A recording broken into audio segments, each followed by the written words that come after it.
நண்பர்கள் அனைவருக்கும் வணக்கம். நாம் இப்போது விறுவிறுப்பான சுவாரஸ்யமான ஒரு சிறுகதையை பற்றி பார்ப்போம் வாங்க. வாழ்க்கையே பிடிப்பற்றது, வாழ்வானது மாயம் என்றெல்லாம் நினைவு ஓடிக்கொண்டிருந்தது விசுவத்திற்கு. ஏனென்றால் அன்று ஆபீஸில் அவனுக்கும் சம்பளம் போடவில்லை. வீட்டிலேயே சாமான் கிடையாது. வாடகைக்காரன் நெருங்குகிறான். மனைவி கமலத்தின் துயரம் தேங்கிய முகம் அவன் மனக்கண் முன் நின்றது. பூக்கடை தெரு வழியாக நடந்து கொண்டிருக்கிறான். இரவு 7 மணி இருக்கும். மின்சார வெளிச்சமும் டிராமின் கனகனப்பும் மோட்டாரின் கிரிச்சலும் அவன் மன இருளுக்கு பகைப்புலமாக இருந்தன. ரஸ்தாவின் ஓரமாக உலகத்தின் பரபரப்பிற்கும் போட்டி ஆவேசத்திற்கும் வழிவிட்டு விலகி நடப்போன் போல நடந்து கொண்டு போகிறான். ஜனங்கள் ஏகபோகமாக இரைச்சலாக இடித்து தள்ளிக்கொண்டு செல்கிறார்கள். ஏதோ பிரச்சற்றவன் போல் நடக்கிறான். வழிவிட்டு கொள்கிறான், நடக்கிறான். எல்லாம் பிரட்சியற்று. ரஸ்தாவில் ஒரு திருப்பம், சற்று இருள் படர்ந்த வெளிச்சம். பாதசாரி திண்ணையிலேயே அல்ல, அதன் கீழே ஓர் ஓலைப்பாயின் சுருள். எதேர்ச்சியாக கண்கள் அதன் மீது படுகின்றன. ஓலைப்பாய் சுருளா? ஓர் ஏழை குழந்தையின் தொட்டில். சுருட்டிய பாயில் குழந்தை சுகமாக உறங்கியது. உறக்கமா? சீச்சி, என்ன நினைப்பு! அதன் தாயின் கஷ்டம் என்னவோ. கமலத்திற்கு ஒரு குழந்தை இருந்தால் நினைப்பில் என்ன குதூகலம்! சீச்சி, இன்றும் சம்பளம் போடாவிட்டால் என்ன? நாளை போடுகிறான். அந்த குழந்தையின் தகப்பனை ஒப்பிட்டால் நாம் ராக்ஸ்பெல்லர், ஏன் குபேரன் அல்லவா? இந்த உற்சாகம் மற்ற கவலைகளை மறக்கடிக்கிறது. அன்று டிராமிற்கு கூட செலவழிக்காமல் கொண்டு செல்லும் அந்த ஓரணாவை வைத்துக் கொண்டு வழிநடை தெரியவில்லை. திருவல்லிக்கேணி வரை உற்சாகமாக நடக்கிறான். கமலா பாவம் தனியாக கொட்டு கொட்டென்று உட்கார்ந்திருப்பாள். நவராத்திரி கொழு வைக்க கூடாதா? என்ன ஜன்மம், என்ன பிழைப்பு! அவளுக்கு அந்த சிறு சந்தோஷத்தையாவது கொடுக்க முடியாத பேடி. மவுண்ட் ரோட்டை தாண்டி திருவல்லிக்கேணி பக்கம் நெருங்கிவிட்டான். வல்லபாய் அக்ரஹாரம் கிட்ட வந்துவிட்டது. வழியிலேயே ஒரு கூடைக்காரி. புஷ்பம், நல்ல முல்லை, மலரும் பருவம், கம்மென்ற வாசனை. கமலாவின் தலையில் வைத்தால் அவள் முகத்தில் வரும் புன்சிரிப்பாவது பசியை ஆற்றுமே. உடனே கூடைக்காரியிடம் வேறு யோசனை இல்லாது புஷ்பத்தை வாங்கி விடுகிறான். வழி நெடுக அவள் புன்சிரிப்பு தான். அவன் உதட்டில் ஒரு புன்சிரிப்பு. கமலா, கமலா, யாரது, நீங்களா என்று கதவை திறக்கிறாள் கமலம். வீடு என்ற ஹேதாவில் இருக்கும் காற்றற்ற சிறு அறையில் மேஜையிலேயே மங்கி விளக்கு, துணிமணி சிதறிய கொடி, சுவரோரம் பூராவும் ட்ரங்கு பெட்டியும் தட்டுமுட்டு சாமான்களும் படுக்கையும். கமலா சிரித்து கொண்டு கதவை திறக்கிறாள். அந்த மங்கிய வெளிச்சத்தில் அவள் கண்கள் எதையோ எதிர்பார்ப்பதை போல் தோன்றின. அவ்வளவு உடனும் ஒரு மகிழ்ச்சி இருந்தது. மகிழ்ச்சியை விட எதிர்பார்த்த ஆசை அதிகம். கமலா, உனக்கு ஒன்று கொண்டு வந்திருக்கிறேன். என்ன சொல் பாப்போம் என்று கொண்டு கொடிப்பக்கம் திரும்பி சட்டை கழட்டினான். கமலத்தின் முகத்தில் ஒரு சமாதானம், மகிழ்ச்சி பொங்கியது. விசுவும் அதை கவனிக்கவில்லை. அவசர அவசரமாக, கமலா, இன்று சம்பளம் போடவில்லை. அதற்கென்ன, நாளை போடுவார்கள். நான் உனக்கு என்ன கொண்டு வந்திருக்கிறேன் தெரியுமா என்றான். குரல் அவன் மனதில் இருந்த கஷ்டத்தை பொருட்படுத்தாத மாதிரி பாவனை செய்து தேற்றியது. என்ன கொண்டு வந்திருக்கிறீர்கள் என்று தளர்ந்த குரலில் கேட்டாள். இதோ பார் என்று அவள் பின்புறத்தில் இருந்து கொண்டு அவளுக்கு சிரிக்கும் முல்லையை காண்பித்துவிட்டு அவள் தலையில் சூட்டி அவள் தோள்களை பிடித்து உடலை திருப்பிய வண்ணம் முத்தமிட எத்தனித்தான். கமலாவின் கண்களில் கண்ணீர் பொங்கியது. முகத்தை அவன் மார்பில் மறைத்துக் கொண்டு பொறுமி விம்மி விம்மி அழுதாள். விசுவத்தின் மனதில் கதையை கொட்டையடைத்தது போல் ஒரு உணர்ச்சி. கண்களில் என்ன கோழைத்தனம்! அசடே அசடே, இன்றைக்கு இல்லாவிட்டால் நாளைக்கு வருகிறது. அதற்காக அழுவாளா? மட்டுகம் என்றான் விசுவம். அதற்காக இல்லை என்றாள் கமலம். அவன் கண்களை சந்தித்தன. கண்களிலேயே ஒரு பரிதாபம், ஏக்கம், மகிழ்ச்சி கலந்திருந்தது. பின் எதற்கு? தோணித்து அழுதேன். என்னமோ அப்படி வந்தது என்று அவன் அதரத்தில் முத்தமிட்டாள். முத்தம் அந்த மலர்ந்த முல்லையின் ஸ்பரிசம் போலும் கனவின் நிலவு போலும் மென்மையாக இருந்தது. விசுவம் அவளை அணைத்து முகத்திலும் அதரத்திலும் முத்தமிட்டான். சோர்ந்தவள் போல் அவன் தோள்களில் சாய்ந்த அவள் மெதுவாக கையை நீக்கிவிட்டு, சாயங்காலம் உங்கள் நண்பர் அம்பியும் லட்சுமியும் வந்திருந்தார்கள் என்றாள். என்ன விசேஷம்? இன்றைக்கு கொலுவுக்கு என்னை கூப்பிட வந்தாள். உங்களையும் நேரே வந்து அழைக்க அவரும் வந்திருந்தார். கட்டாயம் வர வேண்டுமாம். கொலுவுக்கு நான் எதற்கு என்று சிரித்தான் விசுவம். அது மட்டும் இல்லையாம், இன்னைக்கு ஒரு விருந்தாம். எல்லா நண்பர்களையும் கூப்பி இருக்கார்களாம். அவசியம் வரணும் என்று சொன்னார்கள் என்றாள் கமலம். இப்படியாவது அவளை அழைத்து சென்று சற்று அவளுக்கு களிப்பூட்டலாமே என்று நினைத்தான் விசுவம். கமலா, நீயும் புறப்பட போகலாம் என்றான். கமலம் தயங்கினாள்.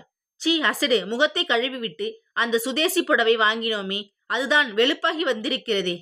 அதை எடுத்து கட்டிக்கொள், நானும் புறப்படுகிறேன் என்று துரிதப்படுத்தினான் விசுவம்.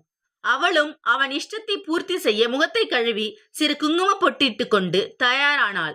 கமலா, இங்கே வா என்று அவளை அடிமீதிருத்திக் கொண்டு கண்ணாடியில் பார் என்று சிரித்தான். போங்கள், உடை கசங்கிவிட்டால் என்று எழுந்திருக்க முயன்றாள். அவள் எவ்வளவு விடுவித்துக் கொள்ள முயன்றும் அவன் அவள் அதரங்களை முத்தமிட்டு விட்டான். பாருங்கோ, கசங்கிவிட்டதே என்றாள் கமலம். இருவருக்கும் கண்ணாடியில் சிறு பாகத்தை தவிர மற்றதெல்லாம் வெறும் பலகை என்பதும் ஞாபகத்தில் இல்லை. அம்பி விசுவத்தின் பால்ய தோழன். இருவரும் ஒன்றாக படித்தவர்கள். ஆனால் அம்பி பணக்காரன், சம்பாதிக்க வேண்டிய அவசியமில்லை. அவனும் அவன் மனைவி லட்சுமியும் வாழ்க்கை என்பது இன்பமயமான மோட்சம் என்றுதான் அறிந்தவர்கள். அம்பிக்கும் லட்சுமிக்கும் விசுவமும் கமலமும் வராத ஒரு விசேஷம் இல்லை. அன்று ஒரு விருந்து நடத்த வேண்டும் என்று தோன்றியது அம்பிக்கு. அத்துடன் நவராத்திரி கொலுவும் சேர்ந்து விட்டால் கேட்பானேன். வீட்டு உள்காலில் பொம்மைகள் விக்கிரகங்கள் வைத்து கொலு அடுக்கியிருக்கிறது. லட்சுமியும் அவள் தோழிகளும் கம்பளத்தில் உட்கார்ந்து சிரித்து பேசிக் கொண்டிருக்கின்றனர். கிராம போனில் முசிறி இவர்களுடைய மனதை கவர முயற்சித்தும் முடியவில்லை. ஆனால் வெறுப்பு தோன்றாமல் பாட அவர் கிராமபோன் பிளேட்டாக மாறினால்தான் முடியும். அது அங்கு நடந்து கொண்டிருந்தது. அதோ கமலா வந்துவிட்டாள் என்று எழுந்து ஓடினாள் லட்சுமி. வாருங்கோ என்று சிரித்துக்கொண்டு கமலத்தின் கையை பிடித்து இழுத்துக்கொண்டு உள்ளே செல்ல முயன்றாள். அம்பி எங்கே என்றான் விசுவம். அவர் மச்சிலே இருக்கார் என்று கூறிவிட்டு உள்ளே இழுத்து சென்று விட்டாள் லட்சுமி. அதாரு விசுவமா, வாடா, ஏண்டா இவ்வளவு நேரம், யூஸ்லெஸ் ஃபெல்லோ, அப்படி என்ன ஆபீஸ் கேடு, வா உயர என்று கத்தினான் அம்பி. மெத்தை வராண்டாவில் 4-5 நாற்காலிகளிடையே பெரிய ஜமக்காலம் விரிக்கப்பட்டிருந்தது. இரண்டிலும் நண்பர்கள் உட்கார்ந்து கொண்டிருந்தனர். அம்பி மட்டும் ஒரு குழந்தையை தோளில் சாய்த்த வண்ணம் நடந்து கொண்டு அத்துடன் விளையாடி கொண்டிருந்தான். விசுவம் உயர வந்ததும் அந்த பயல் எங்கு கொண்டு வா என்ற வண்ணம் நெருங்கினான். குழந்தை அந்த பாதி இருளில் அடையாளம் தெரியாததால் அம்பியை பிடித்து கொண்டு கத்த ஆரம்பித்தது. அடே, திரும்பி பாரடா, விஸ்வம் அம்மா வந்திருக்கார், அழலாமோ, பிஸ்கோத்து வாங்கி தருவார், அன்னைக்கு தரல, ஏண்டா வாங்கி தருவியோ இல்லையடா என்று குழந்தையை சமாதானப்படுத்தினான். விஸ்வத்திற்கு குழந்தைக்கு ஏதாவது வாங்கி கொடுத்தாக வேண்டும் என்று பட்டது. மாமா பிஸ்கோத்து என்றது குழந்தை.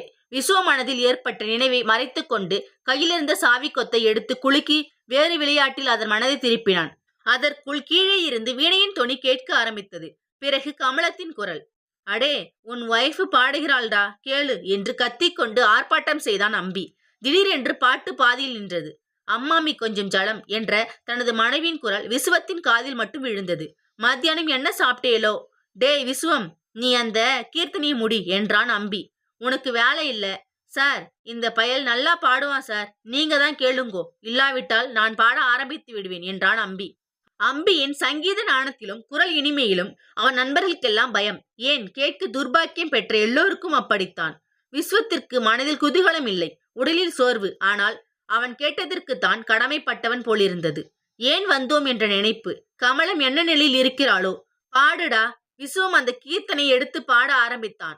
அதை கீழிருந்து பெண்கள் கேட்டுவிட்டார்கள். உடனே கமலத்தை இன்னொரு பாட்டு என்றார்கள். அம்பியும் அவனை சும்மா விடவில்லை. கமலம் தனது கணவர் குரலை கேட்டவுடன் அவர் மனதிற்கு சாந்தியும் சந்தோஷமும் அளிக்கிறதென்று இவர்களுக்காக அல்லாமல் அவருக்காக பாடினாள். எப்படி இருந்தாலும் மனித தேகந்தானே. ஆனால் களைப்பை காண்பிக்கவும் முடியவில்லை. மரியாதை குறைவல்லவா? அம்பி கடிகாரத்தை பார்த்துவிட்டு, நேரமாகிவிட்டதே, எனக்காக இல்லாவிட்டாலும் உன் நண்பர்களுக்காவது கொஞ்சம் போஜனத்தை பற்றி கிருபை செய்யக்கூடாதா என்றான். உடனே மங்களம் பாடி முடித்துவிட்டு மற்ற பெண்கள் எல்லோரும் ஏதேதோ சாக்குகளுடன் தாம்பூலம் வாங்கி கொண்டு புறப்பட்டு விட்டனர். லட்சுமியும் கமலமும் தவிர வேறு பெண்கள் இல்லை. கமலத்திற்கு என்னவோ அங்கு அன்று சாப்பிட மனமில்லை. ஆனால் கணவர் என்ன சொல்லுவாரோ? 5-6 இலை போட்டு இருவரும் பரிமாறினார்கள். அம்பியும் அவன் நண்பர்களும் சாப்பிட வந்து உட்கார்ந்தார்கள். கமலா, நீ நெய்யை பரிமாறு, நான் பப்படத்தை போடுகிறேன் என்றாள் லட்சுமி. நான் எதற்கு என்றாள் கமலம். இதென்ன கூச்சம், எடுத்துக்கொண்டு என்று அவள் கையில் நெய் கிண்ணத்தை கொடுத்துவிட்டு பப்படத்தை எடுத்து கொண்டு வர உள்கட்டிற்கு சென்றாள் லட்சுமி. கமலம் கூசி கூசி பரிமாறிக்கொண்டு சென்றாள். அம்பிக்கும் பரிமாறியாய்விட்டது. வரிசையாக அவர்கள் நண்பர்களுக்கு பரிமாறிக்கொண்டு அந்த கோடியில் உட்கார்ந்திருந்த விசுவத்திடம் சென்றாள். அம்பி உடனே சிரித்துக்கொண்டு, ஊரார் வீட்டு நெய்யே பெண்டாட்டி கையே என்று பாட ஆரம்பித்தான். அந்த பழமொழி பொய்த்தும் போகாமல் ஊற்றுங்கள் என்று உரக்க சிரித்தான். கமலத்தின் மண்டையில் பின்புறத்திலிருந்து யாரோ அடித்த மாதிரி இருந்தன இந்த வார்த்தைகள். அவள் கைகள் நடுங்கின. இருவர் கண்களும் கலங்கின. கை நடுக்கத்தில் விழுந்த 2 துளிகளுடன் ஒரு கண்ணீர் துளியும் கலந்தது. கமலம் ஜாடையாக சமாளித்துக் கொண்டாள். மற்றவர்கள் கவனிக்கவில்லை. எப்படி முடியும்? இதற்குள் லட்சுமி பப்படத்தை எடுத்து கொண்டு வந்தாள். என்னடா விசுவம், சுத்த அசரராக இருக்கிறாய். அவளுக்கு ஏதாவது டோலக் கீழக் வாங்கி கூடாதா? லட்சுமி போட்டிருக்காள் பார்த்தாயா? அவள் முகத்திற்கு சரியாக இருக்கும். ஏண்டி, நீ அந்த புடவை என்னமோ வாங்கினாயே, அதை அவளிடம் காண்பி என்று அடித்து வெளுத்து கொண்டு போனாள் அம்பி. வாங்க வேண்டும் என்றுதான் உத்தேசித்திருக்கிறேன் என்றான் அம்பி. போஜனம் ஒருவாறு முடிந்தது. தாம்பூலம் வாங்கி கொண்டு இருவரும் திரும்பினார்கள். விசுவத்தின் வீட்டில் மங்கி விளக்கு. அவன் படுக்கையில் சாய்ந்திருக்கிறான். பக்கத்தில் கமலம் உட்கார்ந்திருக்கிறாள். வெற்றிலை அடித்து கொடுத்தவள் அவன் முகத்தை பார்த்ததும் கோவென்று கதறிக்கொண்டு அவன் மார்பில் முகத்தை மறைத்துக் கொண்டாள். சிறைப்பட்ட துக்கம் பீரிட்டு கொண்டு வருவது போல் இருந்தது. சீ, அசடு, ஏன் அழுகிறாய்? அம்பி ஒரு அசட்டு பயல். அவன் வார்த்தைக்கு ஒரு மதிப்பு வைக்கலாமா? உலகம் தெரியாமல் குடிமுழுகி போன மாதிரி அசடு அசடு என்று தேற்றினான்.